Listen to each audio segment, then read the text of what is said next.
good, guys, man? Thank you for tuning back into the channel, man. If you're new, make sure you hit that sub button down below to be notified for every single video that I drop, man. And how you know you're notified, man, is when you hit that subscribe button, you got to make sure you hit that bell. And once you hit that bell, you got to make sure you press the all button to be notified for every single video that I drop, man. Also, guys, man, if y'all want to donate to the channel, man, my cash app is right here. It'll definitely help out with new equipment for the channel, you know what I'm saying? And, you know, just to bring better entertainment quality to this channel, man. So if you want to donate, you can go ahead and donate.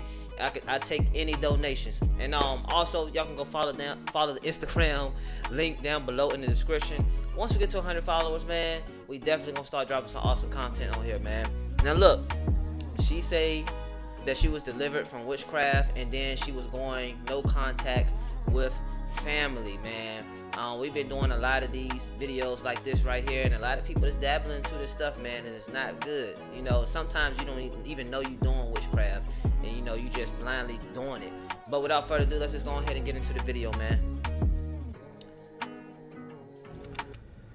Hey everyone, so it's Genevieve again.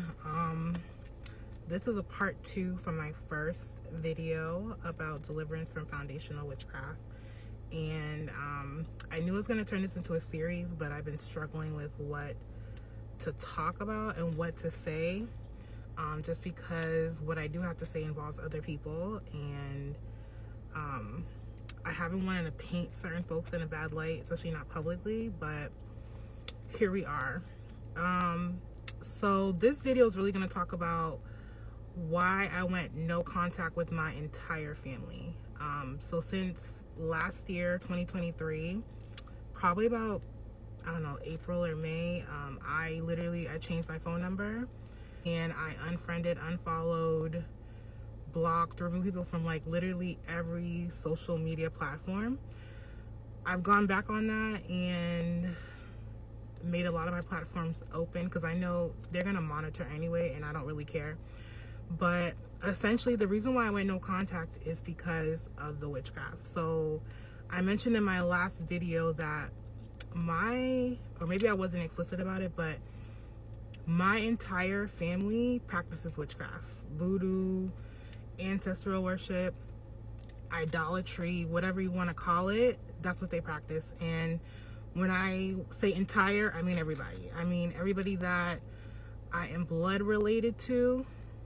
That includes my immediate family and extended family members. And actually, I also seem to attract a lot of people who do that as well as friends. So essentially, I've had to cut ties with all of that for me to be delivered from what I was going through. And I thought it would make sense to talk about like how I came to the understanding and the knowledge of that, because I think most people usually, that's going to be the first question, like, how do you know, right?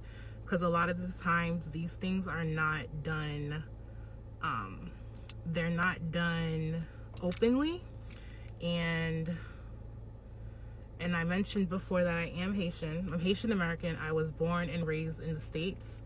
And my experiences growing up as Haitian American, you hear a lot of the stories of back home, you know, things about zombies and lugau and just witchcraft. And in my family, on both sides, it was practiced, and this was common knowledge. You have certain folks who have come to Christ, that's debatable, but they go to church and are Protestant. And then you have others who so yeah, I got cut off because my phone overheated, but we know what that's about. But anyway, I was saying that you have some who have given their life to Christ on some level, maybe, but I think it's very common in Haitian culture for people to dabble. It's not something people speak about, but it's in my family. Let me speak for my family. I would have people who, you know, aunts or uncles go to church, and then the moment there's some beef, like, they go 0 to 100. Like, in my family, strife is a huge thing. And honestly, it just caused me to not really want to connect with a lot of family members. So I have guess I'm trying to be careful with how I say things, but I always felt, growing up, I always felt rejected, and that was because I experienced a lot of verbal and physical abuse. I home life was terrible. Point to start off at is to talk about my initial move from Massachusetts to Texas that took place about 3 years ago. I moved the day after my birthday, moved November 8th, 2021, to Houston. Earlier that year, I had just been going through it. Like, there wasn't anything really wrong happening, but I just felt like a lot of doors were closing. And I remember that I was scheduled to have a surgery that August. And in July, like, so much had happened, but in July, I went and, you do your pre-surgery appointment, and they test you for everything. And I just remember they called me back, and I'm like, and left a voicemail. And I remember thinking, like, when I listened to the voicemail, like, that's not a good sign if the doctor calls you back. So when I called back, they told me I tested positive for COVID, which was interesting. A couple of days before that, I had like a little gathering at my home. So I had a good 5 or 6 people in my apartment for a number of hours. So we're breathing the same air. I called every single one of those people, and my sister had been staying with me that month as well because she'd been coming up to visit my family.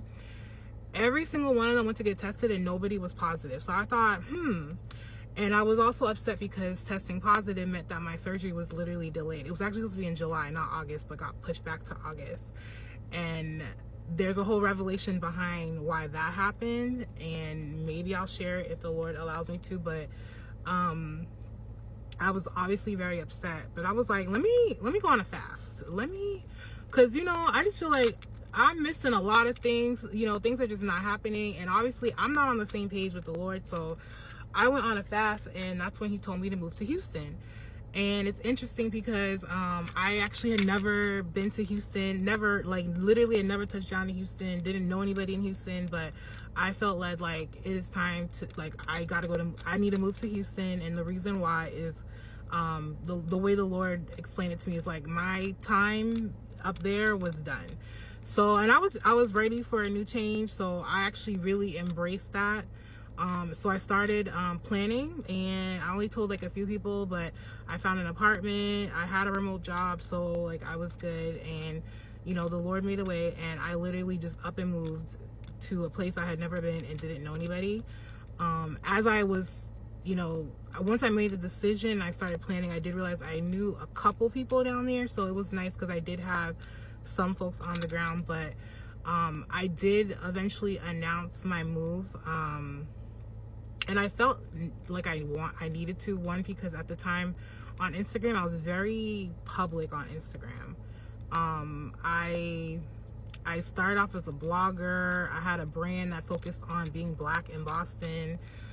So I did feel like it was necessary. And so it seemed to just attract a lot of attention more than I honestly, like, I didn't understand it. Like, I used to, when you're on social media, you want the views, you want the attention, you want the eyes, but my stories were on another level. Like, the amount of people that would watch my stories compared to what was following me was kind of crazy. And then I had people reaching out, like, I had this one individual reach out on Facebook that I didn't even realize we were still connected on Facebook. I hadn't talked to them in over like 10 years. And they were like, I heard, that you were moving and da-da-da. And I just thought, I don't know, I think that was the beginning of the awareness of like, people really be paying attention to my life, and I don't really feel like my life is that interesting.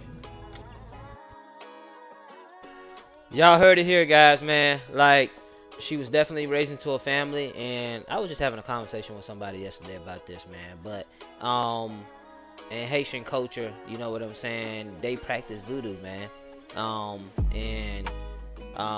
Like I always say this, like, you can't help what family you're born into. We don't choose what family we're born into, you know what I'm saying? But it's up to us to break the cycle, you know what I'm saying, to break these generational curses and stuff like that. You know what I'm saying? It starts with us, and she definitely done the right thing when it comes to that.